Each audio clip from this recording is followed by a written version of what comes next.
Hey, everybody, welcome to today's podcast. I'm really excited that you're here. In fact, I'm really excited that I have a great friend of mine here, a guy by the name of Eddie Speed, who needs no introduction. What's happening, brother? How are you? How you doing? I'm doing good, man. I'm excited that you're here because, as you and I have talked about numerous times, there is this amazing opportunity right now, especially for experienced real estate investors, that I really want to do a deep dive on today. That solves a lot of pain points for them. And equally, I just want the world to get to know a lot about your business and why what you do is so, exciting out there. Because I think there's a lot of entrepreneurs in the real estate game that are one-trick ponies. They know how to do one thing. And I largely could be responsible for a lot of that because I teach people how to do one thing I'm really good at, wholesaling. But I think there's this massive need out there that if you could just learn a few other strategies in your business, it could create such a massive windfall if you're already doing marketing, if you're already actively involved in the business, creating leads, getting all this lead flow coming in, but you just don't know how to monetize more of them. I mean, and that can, for any business, can be extremely frustrating to have 9, 10, 15, 20, 30 leads come in and you're only able to monetize one of them. That could be as anybody knows, that could be extremely challenging. You're effectively throwing away 80, 90% of what you've got out there. So we're going to talk about that. I want to talk a lot about basically investing in notes and a lot of the different strategies that are out there. But before I get into any of that, let's talk for a minute. Kind of give everybody a little bit of your background, right? I know you're going to play the whole "I'm just a good old boy from Dallas," but why don't we just jump right in the middle of it? Well, I started in the note business, right? I started buying seller finance notes. Started in 1980. Started with my father-in-law taught me how to do it. And you're old as shit. I'm old as shit. But if you're old as shit, so am I. So my perspective has always been in teaching real estate investors creative financing. I've seen 300,000 or 400,000 seller finance notes. Incredible. Right? So it would be difficult for any real estate investor to have had the vantage point I've had. So as you well know, for a long time, certainly the past 30 years, I've helped real estate investors with creative financing issues, right? Sometimes it was to create a seller finance note so they could sell the note right at the closing, right? Or right after the closing. Sometimes it's been like, how do you structure deals? How do you do, it's been different things because the market's had different issues. Right. But it's always been kind of related to that. And So let me ask a question because I don't want to interrupt your story, but I want to make sure that there are definitely going to be people that are watching this or listening to this that have no idea what the hell we even mean when it talks about seller financed notes or even cash flow notes. And so in layman's terms, the bottom line is when you buy a house or a piece of property, in most transactions, there are really two assets that are created when financing is put in place. There is a note, a mortgage, if you will, where the bank now has or whoever's acting as the bank has this asset, right? Basically a loan that's been created. And it's secured by the property, but the property in and of itself is also the asset. That's it. And so there's two different things going on. If you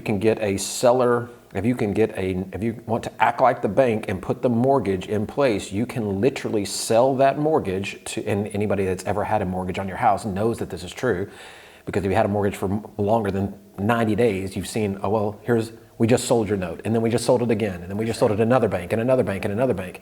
That's what you're talking about, is that those notes are really mortgages, and that what you have specialized in is being involved in helping to construct those notes and helping real estate investors kind of put those notes in place, because that again creates an asset but can create a lot of other stuff that we're going to talk about here as well for them, right? Yeah, no doubt. So how my career began helping real estate investors is to essentially give them the recipe, give them the formula of how to make notes correctly. Because if you were going to sell the note in the secondary market, how that note is configured, how it's underwritten, how it's structured, has all to do with what it's worth, right? So I bought about 40,000 seller finance notes. So what I figured out along the way is what gave me that volume was helping a guy with a recipe. so that when he went out and cooked the pie, he didn't cook it the wrong way, right? And then it's worth more money and he can sell it and it makes sense. And obviously what we're doing a lot today is the flip side, which is we're teaching real estate investors how to get the seller of the property to carry financing. So in one sense, when you're selling the property and you're owner financing it, you're gonna have a real rigid criteria. But when you're getting the seller to carry financing for you, you're the borrower. Yeah, you want it to be as nimble as it can possibly be, right? That's it. Lots of flexibility. Yeah, and so, you know, you and I've known each other all these years. We've run in a circle of, I would say, the top 500, right? Oh, Top sure. 500 real estate investors. I would say we know fairly close to most all of them, and or certainly together we do, but For sure. usually we both do. And what you and I have talked about so long along the way was that we were in a buy low, sell high market, right? You buy it at a lower price and you're going to sell it at a higher price, and that's your margin, right? Good business. And you and I had this discussion a couple of years ago where, you know, the market hadn't quite reached that point where they were really, you know, wholesaling hadn't reached a stage where they need to reposition a plan B, how to go buy a property other than just buy low, sell high. And you've laughed, and as I call it, the Kent Clothier laugh. It has a name and a life all of its own. I agree. You've laughed, and I said, I don't care anything about price. And you've taught thousands of people to care nothing but about price. Right? And it makes sense when we talk this through, right? It's so if it sounds crazy right now, it'll get better. Right. But the reason is there's two ways to wholesale a property, Kent. You can wholesale a property with price. If it's worth 100, you pay 75. Right. Or you could pay 100 and get ridiculous terms on financing. Both of them equal wholesale. Yep. And that was a huge epiphany for me. I mean, I can remember we sat right here in La Jolla and talked about this. And I finally had that big aha moment where effectively what you told me was you go into a deal, Kent, and you go try to negotiate your best price, and I'm going to walk in right behind you. And if I can get the right terms, I'm going to agree to pay them whatever they want me to pay them, and we'll see who gets the deal. And that was a very big aha for me, that if somebody could effectively walk into a seller and say, I will pay you exactly what you want, but it's going to be on my terms. That versus me coming in there and trying to push the price down to get a substantial discount so I can effectively go wholesale it off, that, man, how do you win against that guy? How do you beat that guy? Well, and there's really two reasons that happens. The first reason is what you're saying, which is they have enough equity. They may own it free and clear, or have 50% or whatever the number is, right? It can vary. They just have a real estate problem. They don't have a money problem. They're not willing to take your discount just to get rid of their real estate. Correct. They want to get rid of it, but it's not worth that. But the other thing is the flip side, which is what we see a lot today, or how I'm helping guys a lot, is we're teaching them to go make money on a deal a wholesaler wouldn't even go out and look at.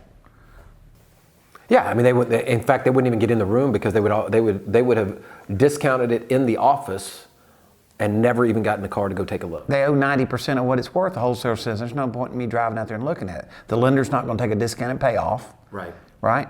So there's no point in me going and doing it. And I'm like, oh no, there's tons of money in that deal. It's just a matter of understanding how to wrap financing around it and make it work. And so it's fun for me. I've told you that. I mean, like, I guess anybody that's been doing something a long time. I've been training for 20 years, been in the note business, 40 years, seriously. It's fun for me. I mean, I get to be an NFL coach. Right. I mean, I get to coach the best guys in the business, and I feel like there's a reason for that, and that is that 2 years ago, the market condition didn't require them to make a change or to add something to their business. Here's the good part. The good part is now that they've added it, and you know a bunch of guys we're talking about, now that they've added it, they've woke up and go, oh my God, you mean I'm making the same money or more money than I would on a wholesale deal up front, and then I get a check for 30 years too. Right. Every month for 30 years. Yeah, it's we're gonna do a deep dive on it. I want to kind of get down into a little bit of a couple case studies if we can, really talk about some of this stuff, because I guarantee there's a lot of people like, what the hell are they even talking about right now? Here's the bottom line. If you're a real estate investor or a real estate agent right now that acts like an investor or has the ability to act like an investor, and you only know either list the property or wholesale it, or God forbid, just one of those strategies, then you need to be paying attention over the course of the next few minutes, because what we're going to talk about here is how you can take these leads that you're generating today.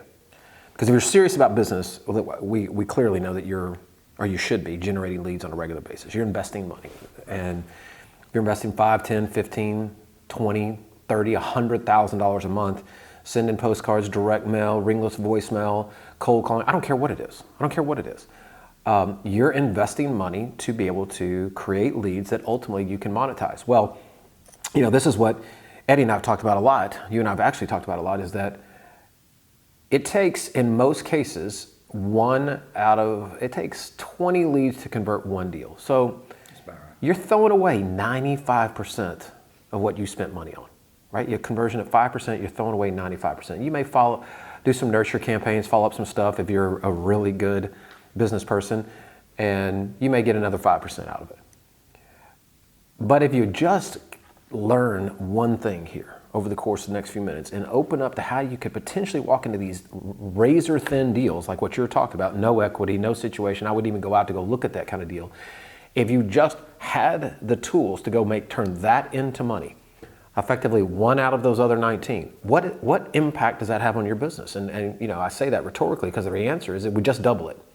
But the best part of not only does it double it, it literally costs you no more money. Right. That's what I love about it.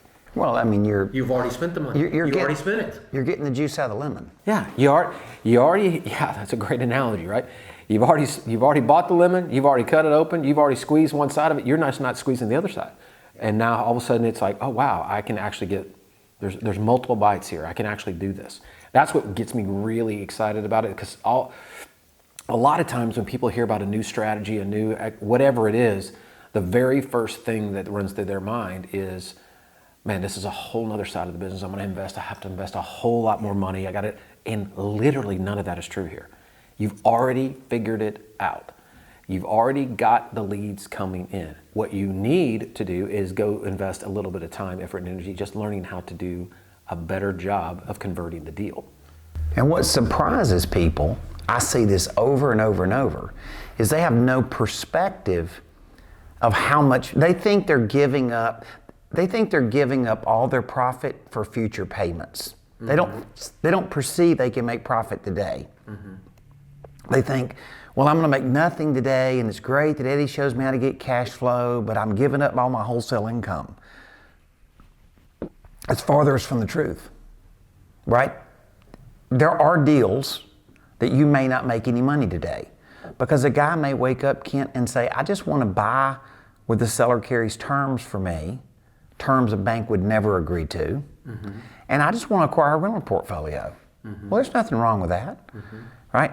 If you asked me if I wanted to create a rental portfolio today and I had a choice of qualifying a loan at the bank, guaranteeing the loan, right, and paying bank rates, or borrowing money from the seller where he carries it at below market rates with no guarantee, I think I'll take B. Amen, baby. So I may want to acquire a rental portfolio, but I like seller financing. I have a lot of experience with it. I've gotten the pleasure to train maybe close to, as many people out there doing it as anybody. I think probably so. Mm-hmm.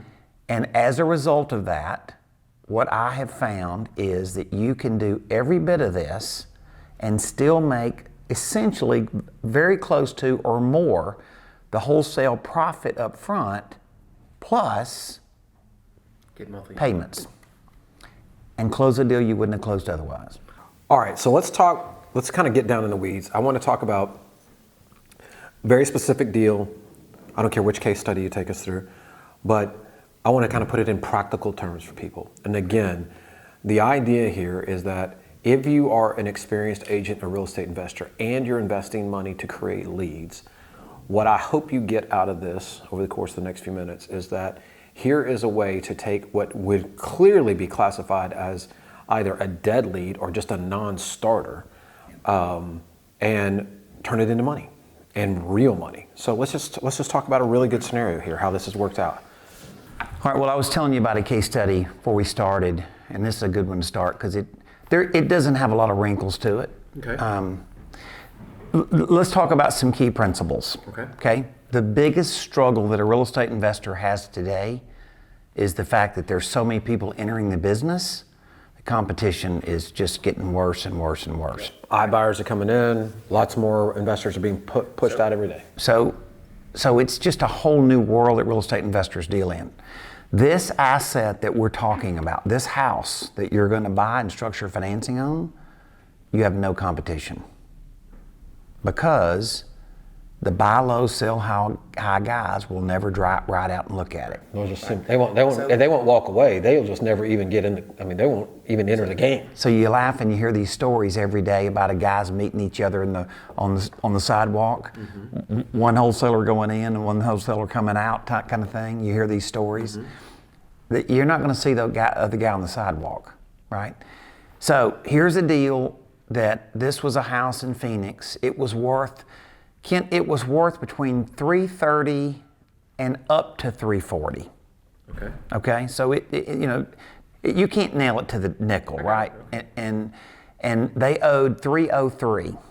They owed $303,000. 90%. So wholesaler looks at the deal, looks at his sheet, and says, "No equity, can't ride it, can't look." Boom, he's out. And doesn't even get in the car for sure. Here's some characteristics on this deal. There was a 3.875, so just call it 3 7/8. 3 7/8 more loan that was on it, and the monthly payment was about $1,500. Okay. And conventional financing, and the seller did not want any equity in it. In this case, he just wanted out of the trap. Got it.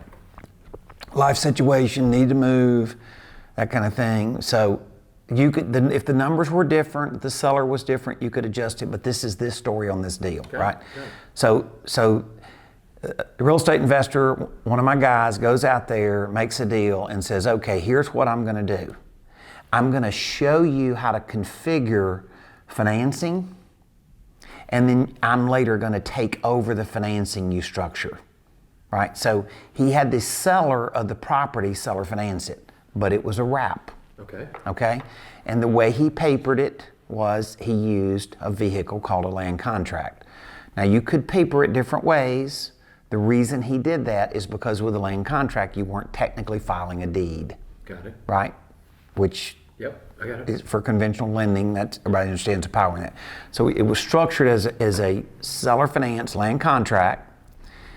And then the real estate investor created an entity that was the buyer, knowing that he's going to go transfer that transaction to another investor, or to a consumer. Okay. Right? And the buyer in this case is the most underserved buyer of property today. He's self-employed. He's commissioned or bonused most of his salary. Yep. He is an ITIN buyer, a green card, right? He's legally here. He's not a citizen. Got it. Those three categories right there. Well, let me just tell you a stat that just came out. A stat that just came out that every American citizen between the ages of 20 and 69, 74% of them do not have a mortgage. Only 26% of Americans between the age of 20 and 69 have a mortgage. Wow. Now you can assume some people paid their house off right? Fractions of fractions. basically 3/4 of the people walking down the street every day don't have a mortgage, and a lot of them don't have a mortgage not because they don't want to own a home or they don't deserve to own a home. It's just conventional lending isn't filling that box. Yeah. So I know that we can find that guy and that I can get a good down payment. So we structure the transaction, basically wrapping the mortgage, but when we create this wrap loan, it's not written at 3 and 7/8 interest. It's written at 7%. Got it. Slightly above conventional financing. Got it. Okay? What that means is the wrap payment is $2,000 a month and the underlying payment is $500 a month. Now keep that in mind because that's $6,000 a year in income. $1,500. Is the underlying mortgage payment to the mortgage company. Got it. And he just did it at $2,000, so there's a $500 spread. Got it. $6,000 a year. Exactly. Got it. Then the structure and the financing's in place, and you advertise for somebody that's going to take over that financing plus pay you down payment to do it. Somebody that's just looking, to your point. Penalty box buyer, You got it. right? They're good. They're not bad credit. They're not bad people. This isn't the old, I'll finance anybody kind of thinking, right? This is real. They just the system doesn't serve them. It's that simple. This buyer comes in and takes over the payments on that land contract, but pays $40,000 down to do it. So now, and the reason, so what are they buying the house for? They're buying it for $340.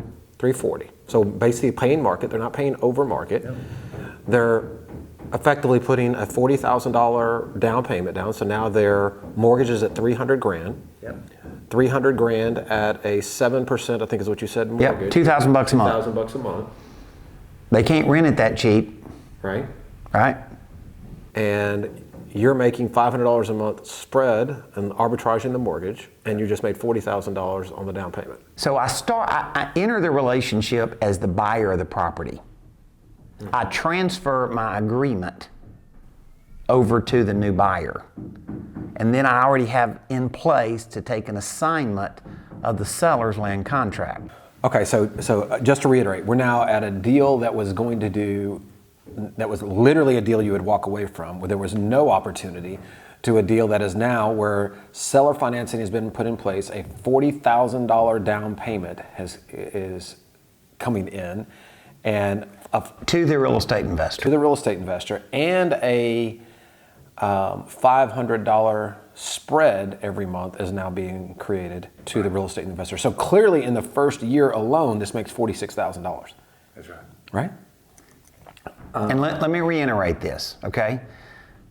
The seller of the property created a financial instrument called a land contract. Right. And I help orchestrate all that. Right. Then with that transaction, my company or my trust or whatever it is Yep. took that as the buyer and assigned that agreement to the penalty box buyer. He pays $40,000 down and takes over the payments of the land contract, the wrap. Got it. Right? Got it. Then I go back to the property seller and take an assignment of his land contract. Right? So I make $40,000 when I sign the contract with the condition up front that the seller fully understands I'm going to take an assignment of his agreement. That's this case study in this deal. You could carve it a bunch of different ways. Correct. So you say $6,000 a year, that's pretty good. 30 years, that's pretty good. Actually, the first lien pays off at about 27 years, so it gets way better at the tail end. I did this case study for a group of extremely sophisticated real estate investors the other day, right? Very sophisticated. Everybody in the room had done 100 deals. Tallied the number up. This deal makes just a tick under $270,000 profit on a deal that nobody would write out and look at. It's crazy. And I don't care how seasoned somebody is, it makes them sit up in their seat. Of course. As it should. Let's go through a different one. Let's go. Kind of give me another scenario. I know you've talked to me in the past about this scenario with this guy up in the duplex up in Seattle. Let's kind of, I mean, obviously we don't have any graphics. Let's just talk through some of the numbers there, because I know, to your point, the beauty of it is there's so many clever ways to do deals when you just get a little bit of education under your belt versus buy low, sell high, right? And you can just sit here, and we could do this all day, quite frankly. I mean, we could do case studies for the next 4 hours, but I just want to kind of give people a little bit of a taste of what's really possible, because that's what got me so excited. Because I mean, well, I think these deals show that there's a way to structure financing around a deal and make it a wholesale deal because of the way you structure the financing. The price is not necessarily a discount. Well, I mean, you're paying 90 cents on the dollar for the house, but that's not a big discount. Time you calculate real estate fees and closing costs, you're right there. You're at retail, right? This second scenario was a guy that the customer wanted retail, which was a duplex for about $320, right? But the buyer, the guy that was my student, my guy, he had a payment locked in his head. He was stuck on the fact that he wanted his payment to be $1,400 a month because he could rent the duplex for $1,500 a side. So his motivation was, if I can rent the other side for $1,500, and then my side, and then my whole payment's only $1,400, I'm effectively living for free. He wanted to live on the other side. Newly married guy. Got it. You know, it's kind of that, you know, and willing to live in a duplex and do that kind of stuff, you know, and say, you know, I can structure my way through it and make a free house payment. Got it. Right? So in this case, he targeted a list of free and clear properties. Now, there's a zillion ways you could do this, but this is the case study on this deal. So he targeted a list of free and clear. He only mailed like 550 letters. Got it. He said he got 5 phone calls, and this was a deal that came out of one of the 5. Got it. Okay? They owned a duplex. The guy, this is in Seattle, the guy retired from Boeing. He's going to move out to the country. You know, he didn't want to rent a house in town. And they had originally bought their first property with seller financing, so they kind of had a heart for that. But the seller said 2 things. We will sell to you, but we insist on the first that we get our full price, which is $320. And the second thing we want is that we want to earn 5% interest on our seller financing. So it doesn't take a rocket scientist to see that 300, and how much was my guy only wants to pay $5,000 down. Right, so he wants to finance $315,000 at 5% and keep his note at $1,400. The math ain't gonna work. You got it. Right? That's never gonna work. So here's what happens. So this was a deal where we were working through the case study, and he was stuck because when he took $315,000 at 5%, even on a 30-year AM, the payment's too high. And if you made it 40 years, it wasn't going to fix the problem either, right? He was stuck. Right. He was disciplined enough to say, I'm not willing to close unless I get what I want. Okay. Right? Okay. Which I like that. So he was stuck, and I said, look, just back into how much you could finance and make your payment $1,400. Okay. So he took $1,400, 5% interest, 30-year term, backed into it. He could finance $260,000. So now he's got a $55,000 shortfall. Right. So in his mind, he says, that's where I'm stuck. And I said, right, you're gonna laugh. This is gonna make you laugh. You ready? I said, write him an air note. An air note? What the hell is an air note? Well, it's 0 interest, 0 payments due 15 years in the future. Wow. Okay. So that you write a $55,000 mortgage with 0 payments. It wasn't actually a mortgage, it was an unsecured note. An unsecured note. I can't even say it. 0% interest, 0 payment for in 10 years. 15. 15 years. All right, so here's the deal, okay? So if people are doing the calculations in their head and they're like, oh my God, well, you still got to pay it. Well, yeah, you do, okay? But let me ask you, Kent, what do you think the odds are that they're not going to want you to discount and pay them off early? Absolutely. Virtually 100%. Right. right? So he didn't get away with it for nothing. It's not zero, but maybe he writes him a check for $15,000 and buys his note, or maybe 5 years from now he writes him a check for $20,000 and buys his He's note. effectively, and mentally, the way you look at it is I'm agreeing to negotiate my discount in the future. Yeah, I mean, Here's my $55,000 note, but in all likelihood, as time moves on, there's a very good chance, better than not, that I will be able to buy that note back from the seller for, like you said, $15,000. And if indeed I've done that, then that $40,000 spread, less whatever payment, which you made no payments because it was 0% and 0 payments, is all yours. and the point there is, how many times do you hear guys that are that close to making a deal? Right. Right?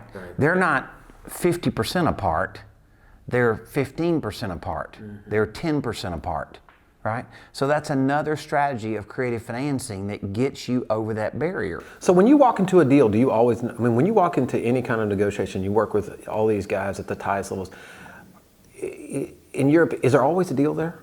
No, I can't fix every deal. I tell you what I think I can do.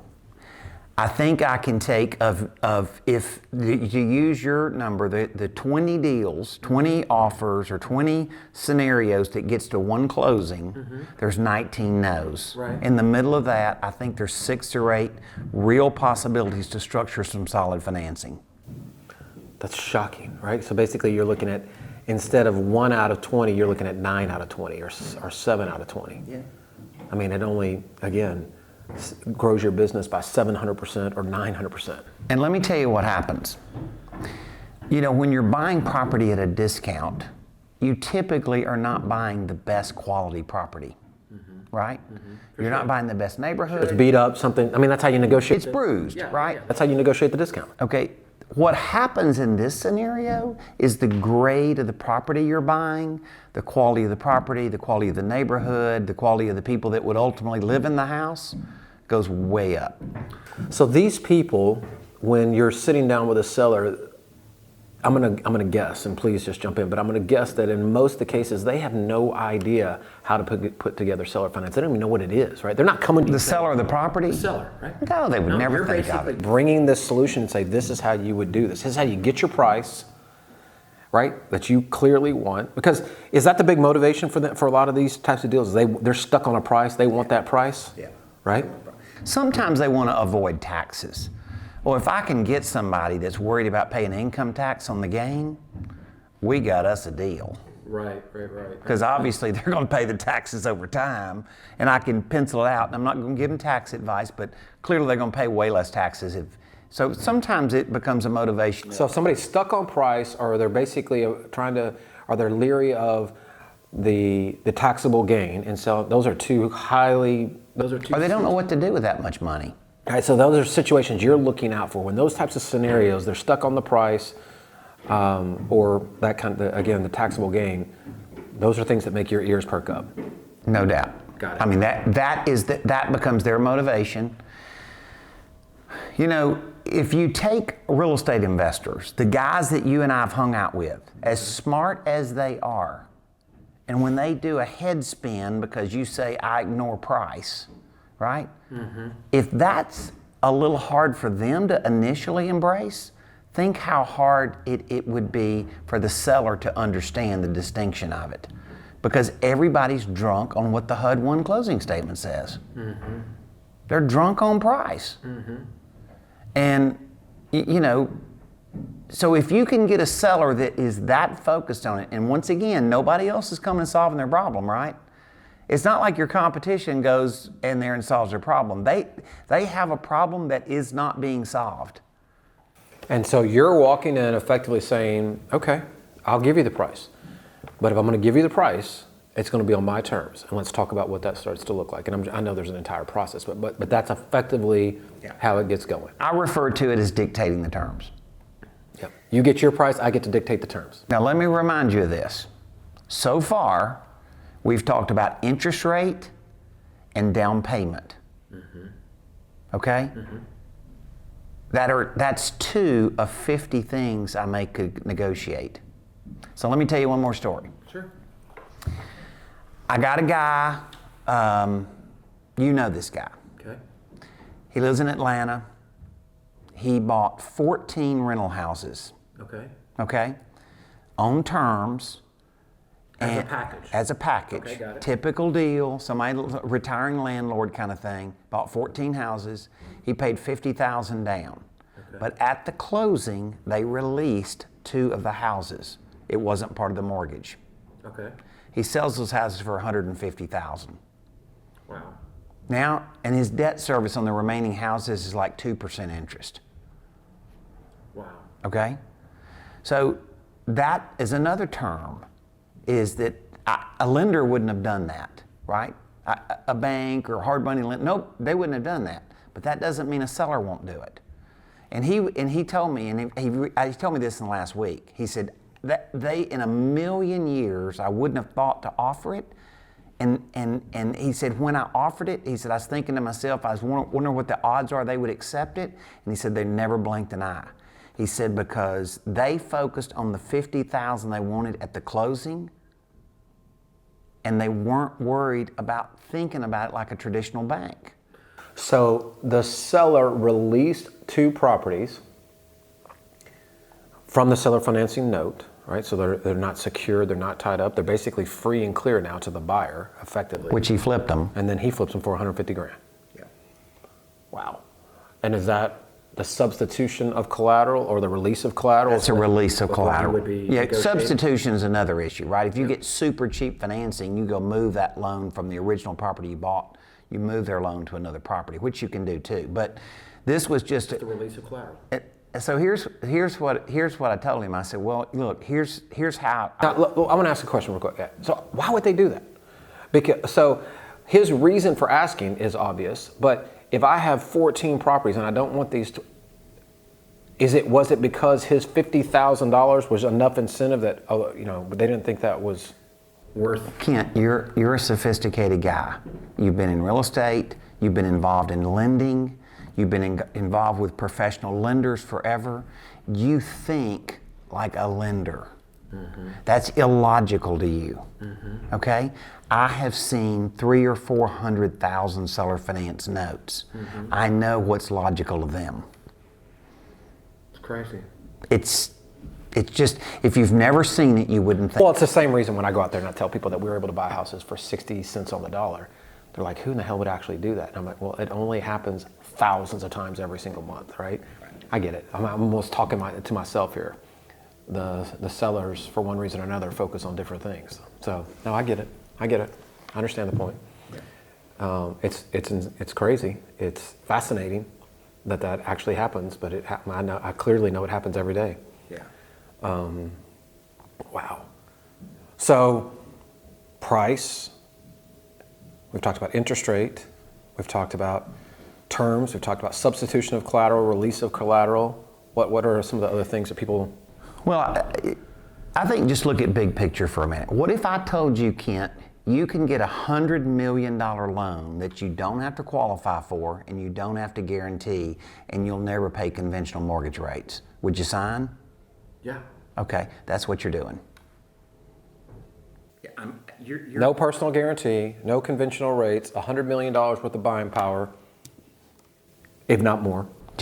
You just got to go find that deal and offer terms on it, and what they will require as the lender is something that a bank is not going to require. And you say, Eddie, how are you so confident this is true?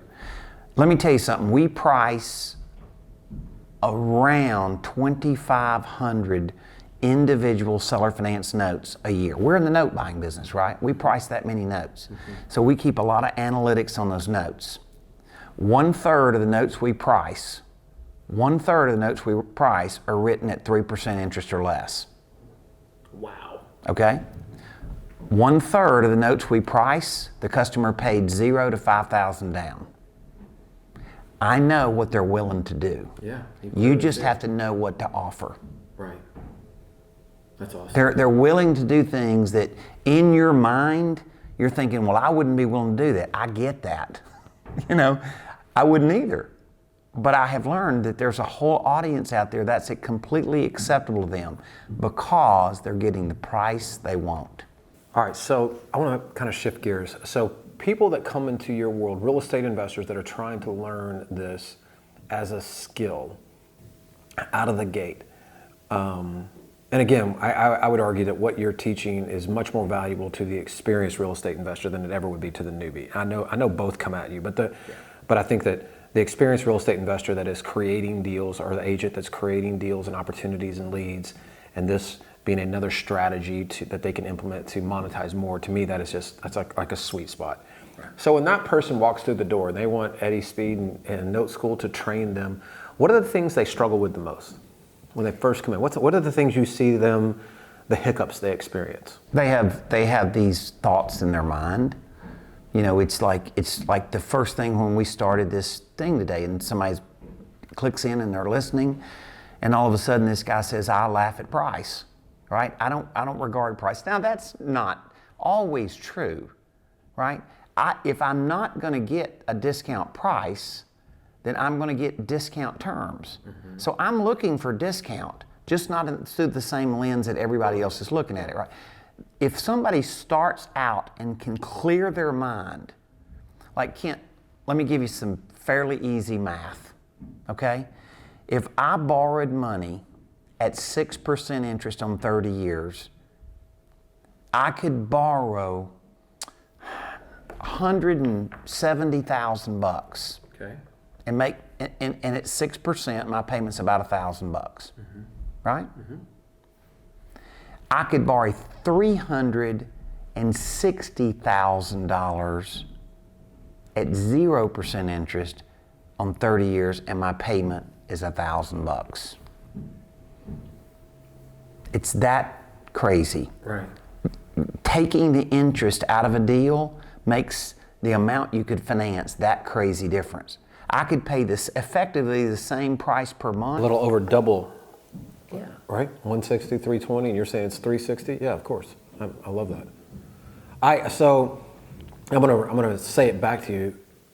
Effectively, they're bringing their past into their present, right? What they know, their wisdom, what they've been taught, their experiences, all that kind of stuff, and they're bringing it in here with that kind of lens, like you just said, that this doesn't seem real, this doesn't seem possible, and when you approach it from that angle, getting acclimated to the information and believing it is going to be just that much more challenging.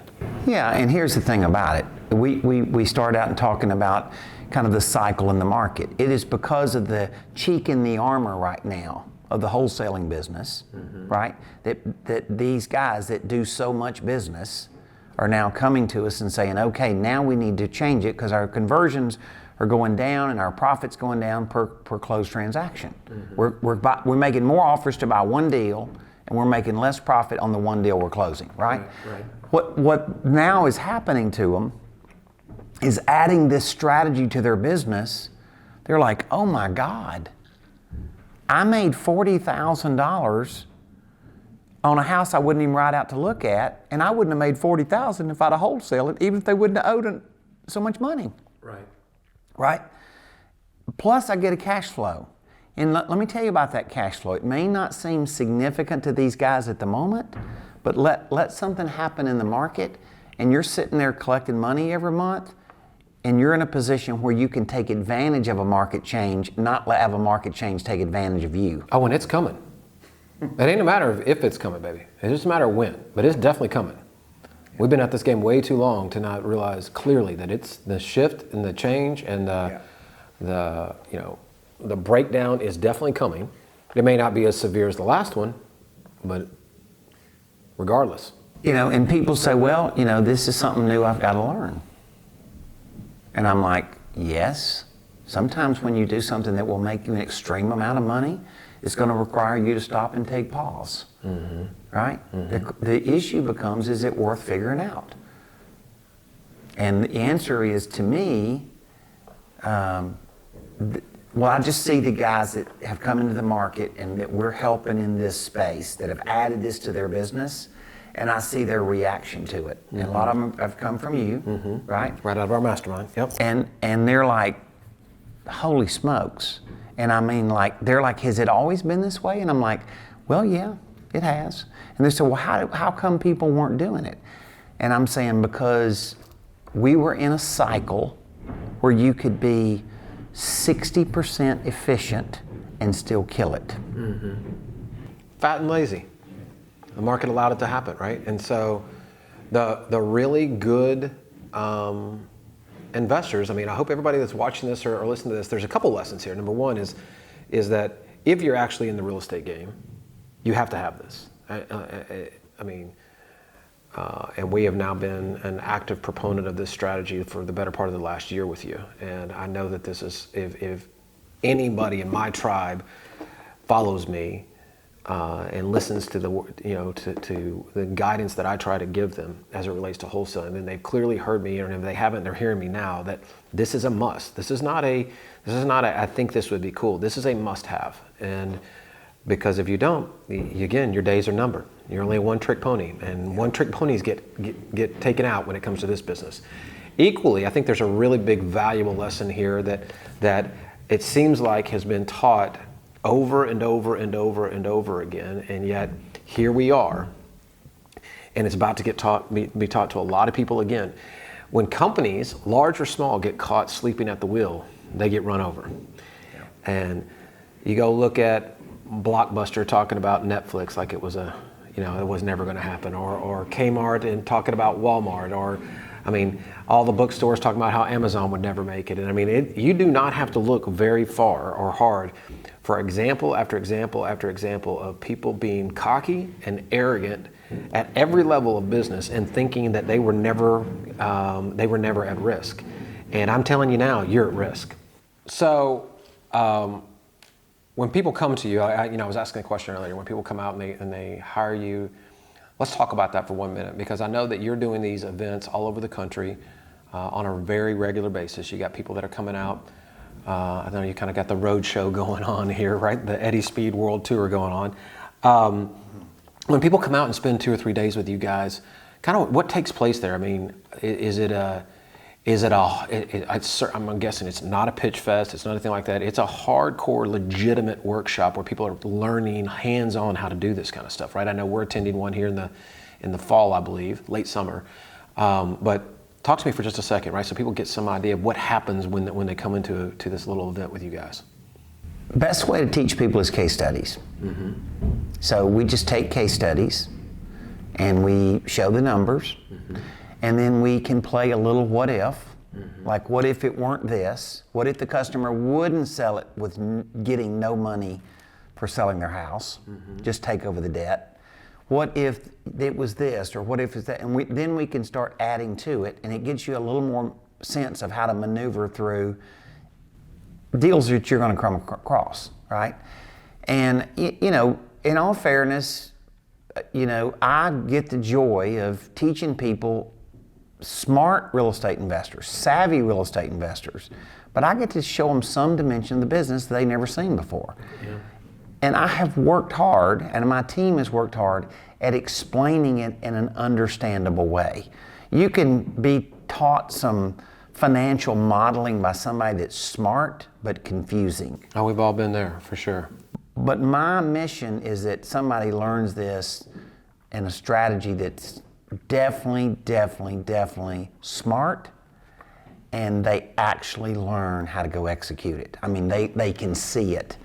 And we just unpeel a piece at a time, and then sometimes there's 3 strategies we may use on one deal, right? So and so all these different things that we will ultimately show them, you can apply this, you can apply this, and it starts to make sense. So basically it's case study driven. Look, I'm a veteran. I've been doing this 40 years, okay? I'm not some yell and sell hoaxster, right?